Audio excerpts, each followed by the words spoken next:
Okay, so we're picking up where we left off last time. We were on Genesis 17. So this is Genesis 9:18. The sons of Noah who came out of the boat with their father were Ham, Shem, and Japheth. And it says Ham was the father of Canaan. From these three sons of Noah came all the people who populate the earth. After the flood, Noah began to cultivate the ground, and he planted a vineyard. One day he drank some wine he had made, and he became drunk, and laid naked inside his tent. Ham, the father of Canaan, saw that his father was naked, and went outside and told his brothers. When Shem and Japheth took a robe, held it over their shoulders, and backed into the tent to cover their father. As they did this, they looked the other way so they would not see him naked. When Noah woke up from his stupor, he learned what Ham, his youngest son, had done. Then he cursed Canaan and the son of Ham. May Canaan be cursed. May he be the lowest servant of his relatives. Then Noah said, May the Lord, the God of Shem, be blessed, and may Canaan be his servant. May God expand the territories of Japheth. May Japheth share the prosperity of Shem, and may Canaan be his servant. Noah lived another 350 years after the great flood. He lived 950 years, and then he died. Now we're going to Genesis 10. This is the account of the families of Shem, Ham, and Japheth, the three sons of Noah. Many children were born to them after the great flood. The descendants of Japheth were Gomer, Magog, Madai, Javan, Tubal, Meshesh, and Tyrus. The descendants of Gomer were Ashkenaz, Rehath, and Togarmah.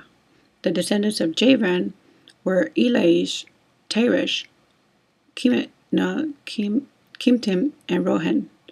Their descendants became the seafaring people that spread over various lands, each individual by its own language, clan, and national identity. Descendants of Ham. The descendants of Ham were Cush, Mizraim, Put, and Canaan. The descendants of Cush were Sheba, Havilah, Seba, Raham, and Sabetica.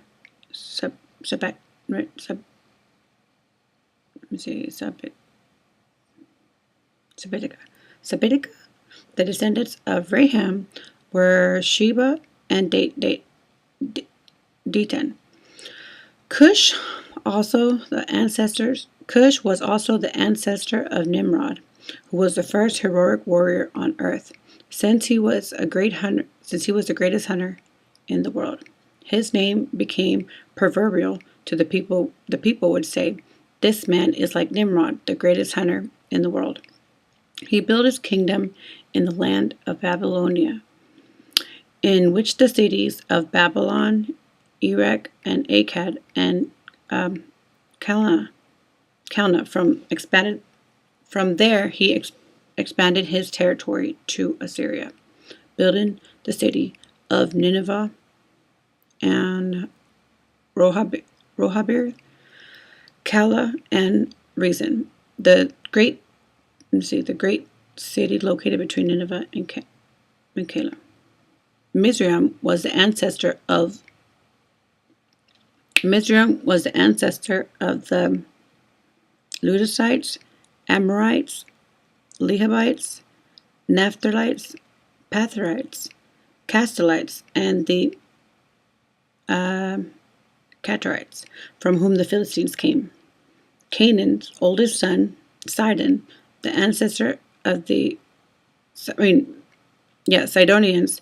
Canaan was also the ancestor of the Hittites, Jebusites, Amorites, Gabashites, Hivites, Achorites, Sintites, Ardavites, Zemarites, and the Hamptonites.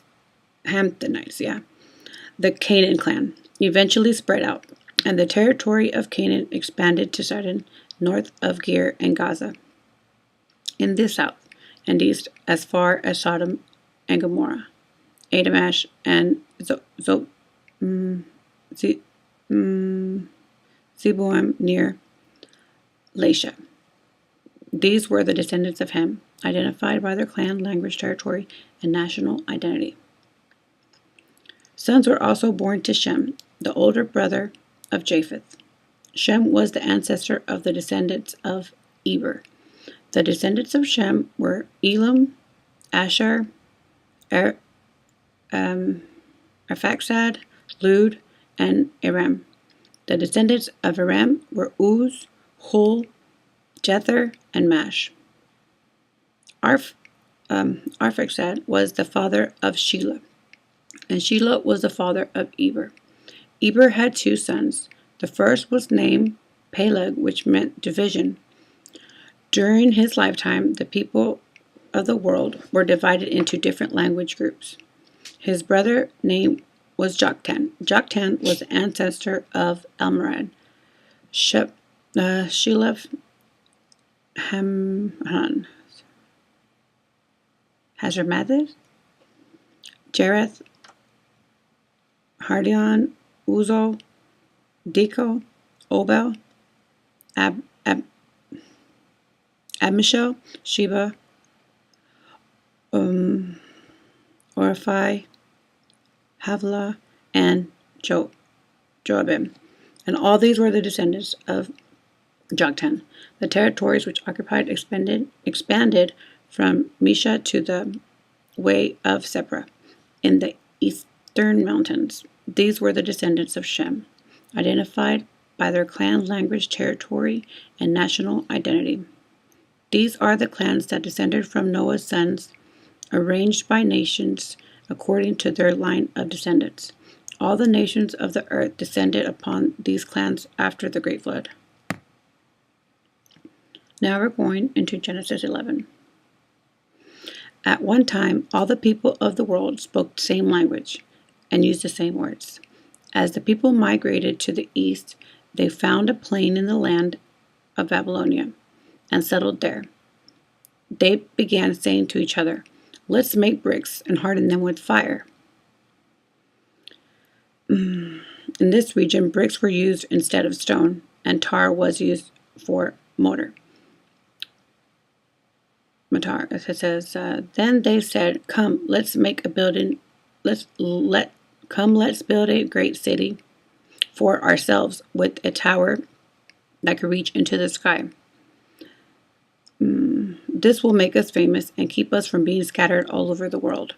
But the Lord came down and looked at the city and the tower the people were building. "Look," he said, "the people are united and they are speaking the same language. After this, nothing they set out to do will be impossible for them. Come, let's go and confuse the people with different languages. Then they will not be able to understand each other." In this way, the Lord scattered them all over the world, and they stopped building the city. That is why the city is called Babel, because this is where the Lord confused the people with different languages. In this way, he scattered them all over the world. This is the account of Shem's family. 2 years after the great flood, Shem was 100 years old, and he became the father of Arphaxad. After the birth of Arphaxad, Shem lived another 500 years and had other sons and daughters. When Arphaxad was 35 years old, he became the father of Shelah. After the birth of Shelah, Arphaxad lived 403 years, and he had other sons and daughters. Then when Shelah was 30 years old, he became the father of Eber. After the birth of Eber, Shelah lived 403 years and had other sons and daughters. When Eber was 34 years old, he became the father of Peleg. And after the birth of Peleg, Eber lived another 430 years and had other sons and daughters. When Peleg was 30 years old, he became the father of Reu. After the birth of Reu, Peleg lived another 209 years and had other sons and daughters. When Reu was 32 years old, he became the father of Serug. After the birth of Serug, Reu lived 207 years and had other sons and daughters. When Serug was 30 years old, he became the father of Nahor. After the birth of Nahor, Serug lived 200 years and had other sons and daughters. When Nahor was 25 years old, he became the father of Terah. After the birth of Terah, Nahor lived another 119 years and had other sons and daughters. After Terah was 70 years old, he became the father of Abram, Nahor, and Haran. This is the account of Terah's family. Terah was the father of Abraham, Nahor, and Haran was the father of Lot. But Haran died in Ur of the Chaldeans and the land of his birth, while his father Terah was still living. Meanwhile, Abram and Nahor both married. The name of Abram's wife was Sarai, and the name of Nahor's wife was Milcah. Milcah and her sister Ishad were daughters of Nahor's brother Haran. From Sarai was unable to become pregnant and had no children. One day Terah took his sons Abram and his daughter-in-law Sarai and his son Abram's wife and his grandson Lot and his son Haran's child and moved away from Ur of the Chaldeans. He was head of the land of Canaan, but they stopped at Haran and settled there. Terah lived for 205 years and died while still in Haran. And we're going to stop there. And that is the end of Genesis 11. Let me see, 11:32. And then we'll return to Genesis 12 when we come back. All right, thank you. Have a blessed day.